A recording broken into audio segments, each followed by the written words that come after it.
working the Pakistan floods was one of the most difficult assignments that I've ever worked in. Being in the throes and in the middle of such a huge natural disaster.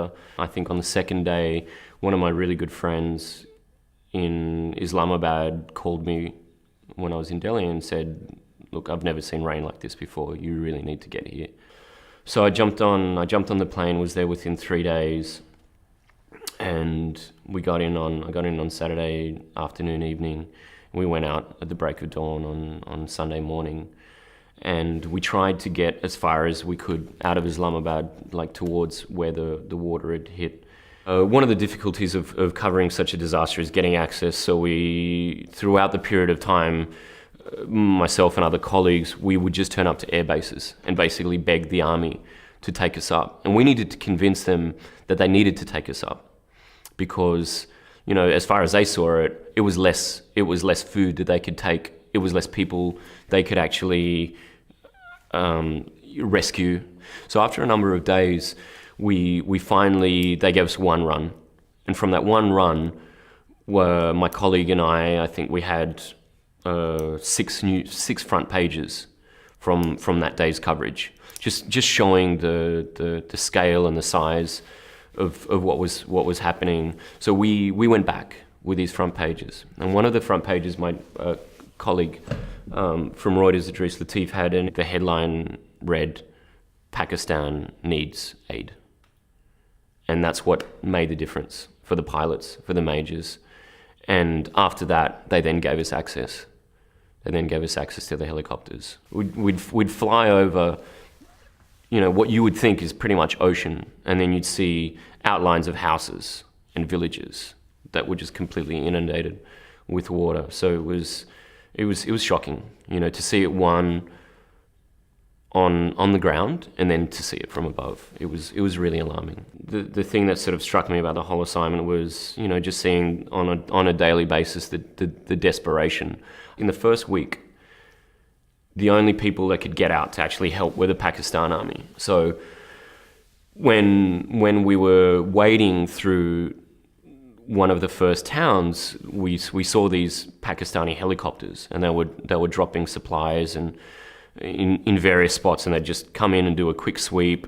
They'd drop off water bottles and then they'd go off. And one of the first photographs that I shot, I think it was on the second or third day that I was there, was I saw this helicopter hovering in a distance, and I just legged it. I ran through people's backyards, which were probably like ankle deep water and mud, and I came to this opening, and there was a helicopter that was a Pakistan Army helicopter that I was descending, and people just came from everywhere. The force of the propellers of the downwash from their helicopter, it didn't deter these guys at all. The army was dropping the water, and these guys were like running to get whatever the water they could for themselves and for their families. Just seeing that scene of desperation was really, really alarming. I think in the first week there was 1,100 casualties, which I think is one of the reasons why the international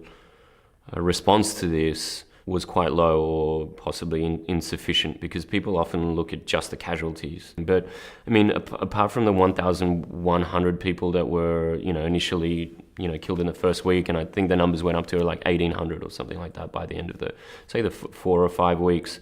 20 million people were affected, and 4 million people were displaced from homes. In terms of the scale, it was 1/5 of Pakistan that was under the water.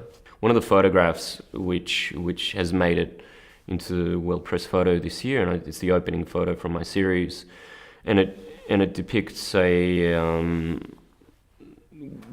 we were in the helicopters and doing a food drop. So what they did was they dropped all of the food and the aid on a building nearby, and then everyone just came out of houses, out of everywhere, and you saw grown men, children, boys, some of them ripping off their clothes, some of them diving into these perilous waters. And a lot of these people hadn't seen floodwaters. A lot of these people didn't know how to swim.